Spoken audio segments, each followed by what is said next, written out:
अब तक आपने देखा जयपुर सिटी पार्ट 3 में। तो हमारा जो रुख था वो था अल्बर्ट हॉल की तरफ। तो कुछ टेक्निकल प्रॉब्लम्स की वजह से ये वीडियो पूरी नहीं बन पाई थी, इसलिए इसका सेकंड पार्ट अभी। और ये grill sandwich Bombay grill sandwich tight होने के कारण थोड़ा सा मतलब कंफ्यूज हो रहे हैं। अभी हमारा जो एक्सपीरियंस हम आपके साथ शेयर कर रहे हैं। अभी हमारा जो रात का डिनर है यही है। आगे हमारी आरिया कटिंग चाहे, उसके बाद थोड़ा सा हम शहर में घूमेंगे, उसके बाद जाएंगे हम।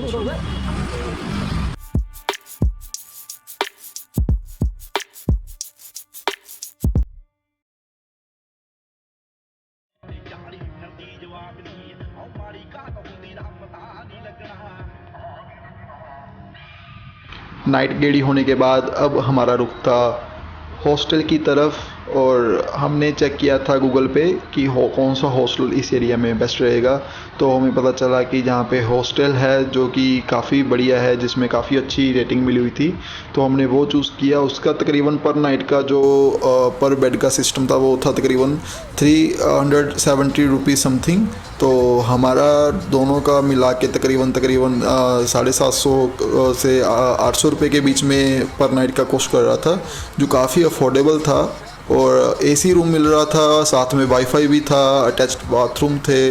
तो हमने वहाँ पे जाने का सोचा। तो आगे की ब्रीफिंग हमें शहजाद अली जी बताएंगे।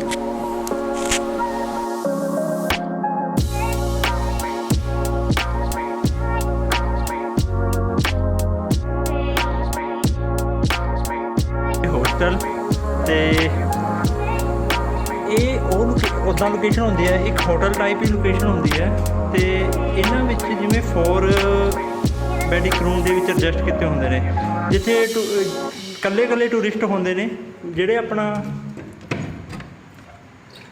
ਉਰੇ ਆ ਕੇ ਇਸ ਟਾਈਪ ਦੇ ਵਿੱਚ ਰਹਿੰਦੇ ਨੇ। ਤੇ ਸਾਰੀ ਫੈਸਿਲਿਟੀ ਪ੍ਰੋਵਾਈਡ ਹੁੰਦੀ ਹੈ। ਜਿਵੇਂ ਇੱਕ ਰੂਮ 'ਚ 4 ਬੈੱਡ ਐਡਜਸਟ ਹੁੰਦੇ ਨੇ। ਅਤੇ ਫਾਈਨਲੀ ਜਿਵੇਂ ਇਕੱਲਾ ਕੋਈ ਟਰੈਵਲਰ ਹੁੰਦਾ ਅਤੇ ਉਹ 4 ਸਟ੍ਰੇਂਜਰ ਉਰੇ ਮਿਲਦੇ ਨੇ ਅਤੇ ਇੱਕ ਦੂਜੇ ਨਾਲ ਡਿਸਕਸ ਕਰ ਸਕਦੇ ਨੇ। ਅਤੇ ਇੱਕ ਉਹਨਾਂ ਨੂੰ ਕੋਸਟ ਦੇ ਵਿੱਚ ਵੀ ਬਹੁਤ ਘੱਟ ਰੇਂਜ 'ਚ ਪ੍ਰੋਵਾਈਡ ਹੋ ਜਾਂਦਾ, ਅਪਰੋਕਸੀਮੇਟ 250-300 ਰੁਪਏ ਦੇ ਵਿੱਚ। ਜਿਵੇਂ ਆਪਾਂ ਹੋਟਲ ਦੇ ਵਿੱਚ ਇੱਕ रूम 1000-1500 में, जैसे हम होटल में रुकते हैं ना, होटल में क्या होता है कि होटल से जाने, होटल से प्राइवेट रूम लेने एक बोरिंग जिहा हो जाता, पकड़ने रूम चले गए हैं, पै गए हैं, इतना कुछ होंगे। पर होस्टल के की होंगे, होस्टल एक तो बजट फ्रेंडली मिलता है, लाइक 200-300 रुपये तुम स्टे कर सकते हो, ठीक है ना। तुम प्रॉपर लॉकर मिलेगा, प्रॉपर तुम बैड मिलेगा, प्रॉपर क्लीन मिलेगा, AC मिलेगा, बाथरूम मिलेगा, मतलब सब कुछ मिलेगा। और फ्रेंडली ट्रैवल्स भी मिलेंगे। और इस चीज़ में मतलब अगर तुम एक्सपीरियंस करना चाहते हो तो मतलब हॉस्टल्स वगैरह तुम स्पैशली मतलब फाइंड करो गूगल के उपर, और तुम हॉस्टल स्टे करके देखो, तुम एक अलग एक्सपीरियंस।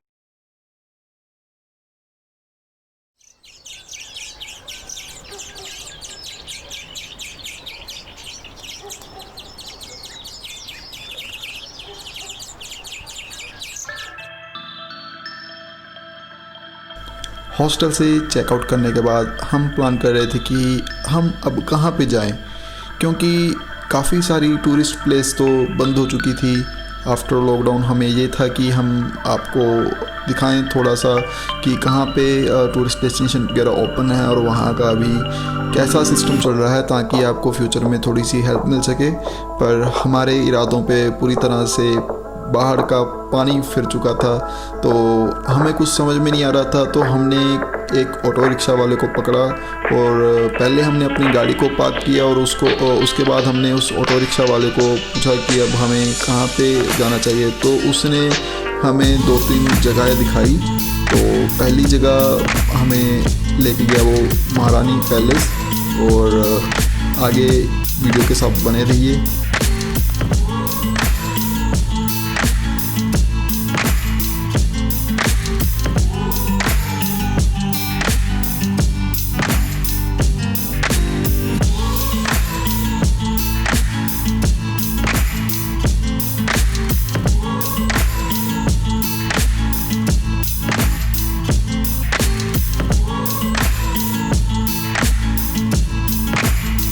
तो हमने गाड़ी पार्क की। गाड़ी पार्क करने के बाद ऑटो रिक्शा में बैठे।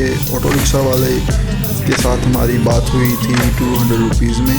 जो कि उसने बोला था कि अभी काम में भी मंदा चल रहा है, तो यहाँ पे अभी आपको काफ़ी टूरिस्ट डेस्टिनेशन जो हैं वहाँ पे डिस्काउंट्स वगैरह भी मिल सकते थे अगर यहाँ पे फ्लड्स ना आए होते। तो अभी क्या सीन था कि अभी हम जैसे ही ऑटो रिक्शा में बैठे तो उसने पहले हमें लोकल थोड़ा सा घुमाया, जैसे कि अभी ये है सिटी पैलेस। तो हम पहले पहुँचे थे सिटी पैलेस में। तो सिटी पैलेस में हमने प्लान किया कि हम आते हुए रुकेंगे। तो हम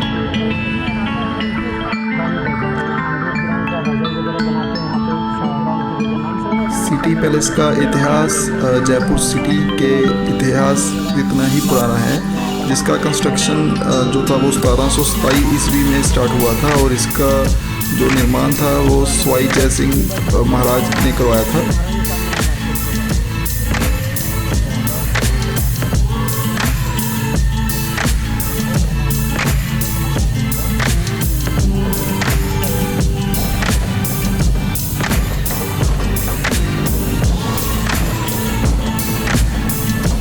ऑटो रिक्शा में भी सफ़र करना अपने आप में एक अलग ही मज़ा है। तो जैसे कि ऑटो रिक्शा आप देख रहे हो कि ये अलग अलग गलियारों में से निकल रहा था, तो काफ़ी रोमांच भरा था। तो अभी हम मतलब आगे जा रहे थे महारानी पैलेस में। तो महारानी पैलेस में जो ऑटो रिक्शा चालक ने बताया था कि वहाँ पे आपको जो इनके पुराने समय में कपड़े वगैरह थे, मतलब जो यहाँ की हिस्ट्री से जुड़े हुए जो भी मतलब सामान है वो वहाँ पे आपको फैक्ट्री आउटलेट प्राइस में मिलेगा। तो हमने सोचा कि चलो पहले वहाँ पे चल के आते हैं। तो हम उसी तरफ जा रहे थे अभी।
Factory outlet.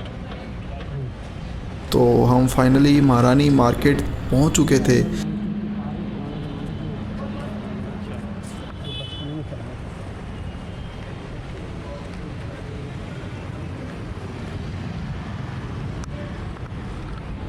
तो अंदर जाने से पहले हमें एक छोटी सी कार दिखी। तो हमें उसकी हिस्ट्री के बारे में बताया गया कि ये जो कार है ये महाराजा चलाते थे, जो मतलब जयपुर के महाराजा थे ये वो चलाते थे। अब इस कार को देखने पर हमें लग सकता है कि ये छोटी सी टॉय कार लग रही है, पर उस वक्त में ये कार भी काफ़ी मतलब कम लोगों के पास होती थी। तो आगे हम देख रहे थे कारपेट। जो कारपेट था ये हैंडमेड था और ये सिंगल पीस था। जो इतना बड़ा कारपेट है ये पहली बार हैंडमेड बनाया गया था। तो ये मतलब सबसे बड़ा कारपेट माना जाता था तो उस वक्त में। तो आगे हम जा रहे थे तो आगे जो शॉपकीपर था तो उसने कहा कि अंदर सामान है तो इसकी वीडियोग्राफी अलाउ नहीं है। तो हमें मजबूरन अपना जो कैमरा था वो बंद करना पड़ा।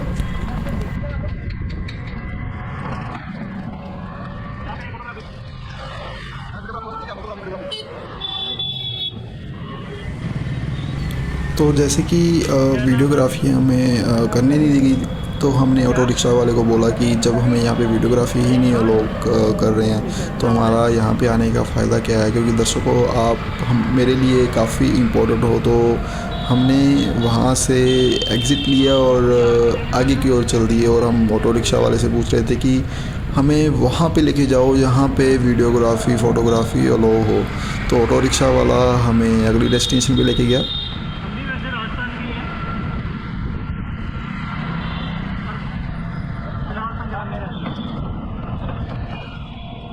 तो तो सभी दर्शकों से मैं कहना चाहूँगा तो प्लीज़ आप मेरी सारी वीडियोस को देखें। और ये अभी तीसरा पार्ट चल रहा है जयपुर सीरीज़ का, जो कि अभी शुरुआत है मेरी ट्रैवलिंग का।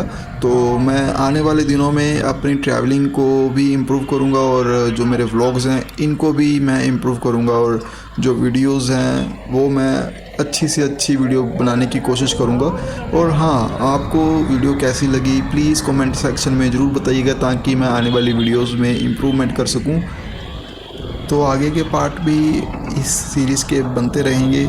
तो जयपुर सिटी का आपको देखने का और अवसर मिलेगा, आपको पता चलेगा कि आगे हमने कहाँ कहाँ पे ट्रैवल किया है। तो ये मेरा ट्रैवलिंग का मतलब फ़र्स्ट व्लॉग था एक तरह से लगाए तो फर्स्ट व्लॉग से मैं एक्चुअली में इतने पार्ट बना रहा हूँ जिससे कि आप लोगों का भी मनोरंजन हो और मुझे भी इम्प्रूवमेंट करने का मौका मिले, ताकि इंटरनेशनल टूर करने से पहले मैं जान सकूँ कि मुझे किन किन बातों का ध्यान रखना है और कैसी कैसी चीज़ें आपको पसंद आ रही हैं।